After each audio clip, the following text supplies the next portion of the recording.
Well, yeah, speaking of needing to flush things out, looks like we're probably going to get more layoffs over at Pixar later this year. So, this is we got an article from TechCrunch talking about this. Disney owned animation studio Pixar is poised to undergo layoffs this year.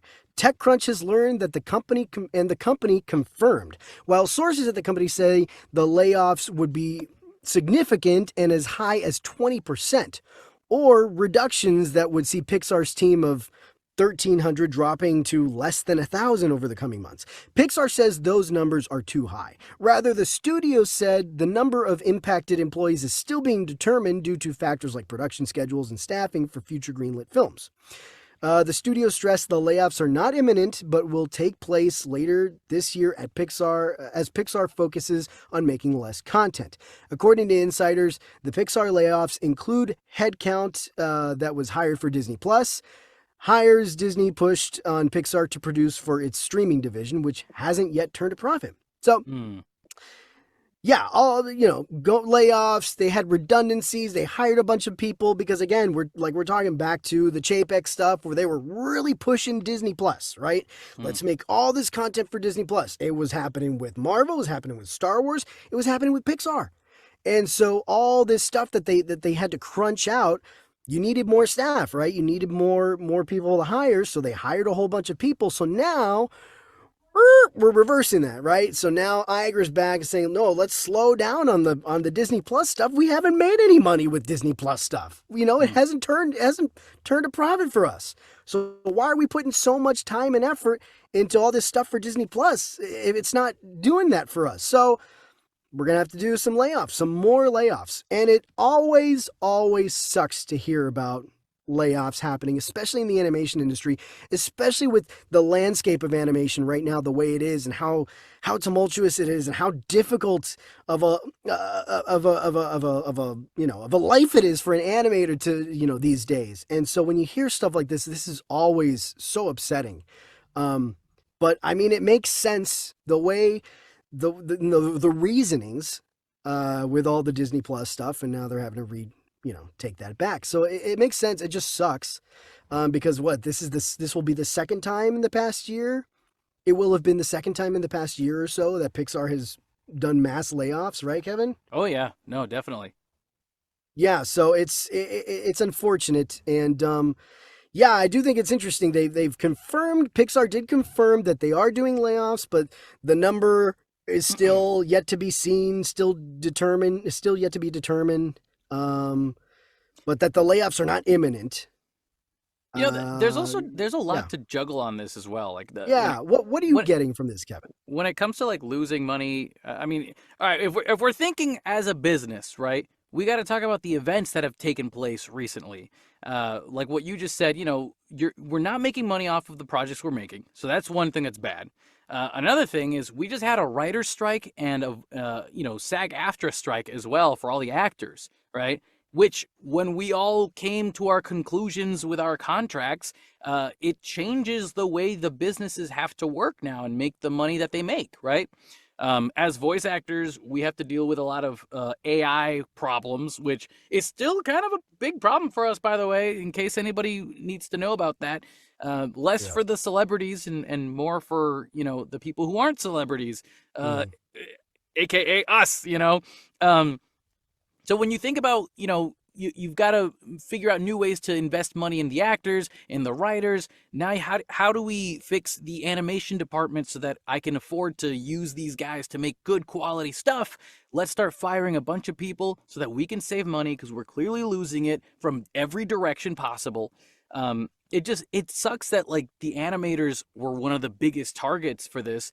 But at the same time, when you look at Pixar, the quality of Pixar films has also gone down a bit. And it's also not only that, but it's also the fact that, Pixar movies are not being seen as this prestige kind of thing anymore, which is really sad.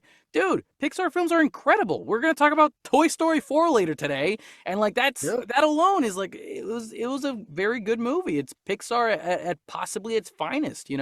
I mean, my favorite Pixar movie is Wall-E, but we'll get to that in another year. But there's a lot of this thing about quality over quantity, and we're putting out so much, and people's expectations are now, oh, a new Pixar movie's out in theaters? Ah, well, it's going to be in Disney Plus in like a month or two anyway, so I'm just going to sit back and wait. And that's what happens. They show up on streaming 2 months later. That's ridiculous. We have to fix that if we want to bring back the quality that was Pixar. Not to mention, On streaming where it's not making a profit versus if they put it in the theater where it could make a profit. which I will applaud Bob Iger because he's playing the hero for Pixar at the same time that he's firing people, because he actually took all the movies from Pixar and started putting it out in theaters just to like almost to say like, look, there, it's in theaters now. Don't be mad at me. Damage control. You're damage controlling by saying, look what I'm doing for you guys. Like, I'm putting it out in theaters. I'm not Bob Chapek, see? But it's like, it's kind of too late, you know? It's a little, you did what you could to make the animators feel good about their projects being in theaters, but man, did you guys lose so much money. And then now the way you solve it is by firing all these guys. You're hoping to make a profit by putting them in theaters and seeing what numbers you'd get and then starting to fire people. Like, it's such a mess, Raul. Yeah, the mass layoffs, really, I mean, the way we've been talking about, when you boil it down, it's a solution to a problem that Disney created. Yeah. Really, it's a solution to a problem that Disney already created when they just like went all in on Disney Plus. You know, and that's the thing. A lot of people, I mean, not just Disney, but a lot of streamers. I mean, we remember back at the old regime in Warner Brothers when Jason Kilar was like all in on everything, all streaming. We're putting all our movies on streaming. We're not releasing in theaters, and directors, producers, whatever, actors, everybody hated that, right? People were upset. People were pissed off. Yeah. I mean, it pissed a lot of people. I mean, this thing with Black Widow, with Scarlett Johansson and famously with this, how it was being released exclusively on Disney Plus. Everybody was putting all their eggs in the Disney Plus basket, and it really hurt them hard because everybody's realizing, streaming is not making people as much of a profit as they thought it would.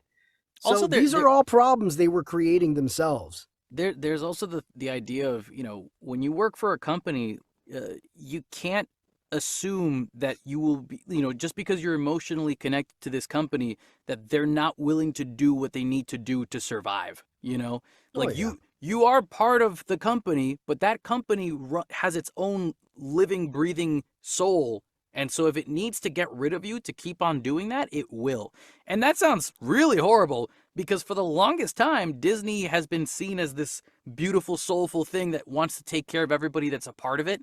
But, then it would like you to see it that way. It would like you to see it that way. Don't ask the people that work at Disneyland and Disney World, but, about that. But, there's this image that Disney has had for the longest time. And right now it's in such a tight spot that it's finally opening up its doors and going, no, this is what we are. Like, we're a company and we got to do what we can to survive, whether it means you're not going to be able to pay for your kids' college tuition. We got to get rid of you because we want to live. It doesn't matter if you want to live, we want to live. And it's this give and take thing when it comes to this type of business, man. And it's a scary thing, but it's such a mess, dude. It's such a mess. Yeah. I mean, as Watto would say, a business is a business.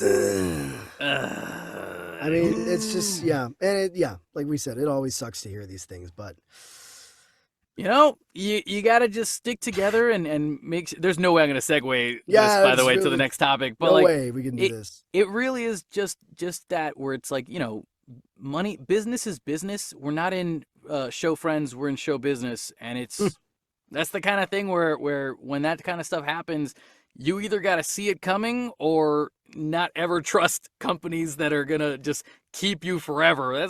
I don't know, man. Look at John Lasseter. I mean, that's a whole nother thing, but like, that's also another thing that kind of started to make things go a different direction for Pixar and Disney and stuff like that. Yeah. So, oh man, let's lighten the mood though, because I can't go down this rabbit hole any further.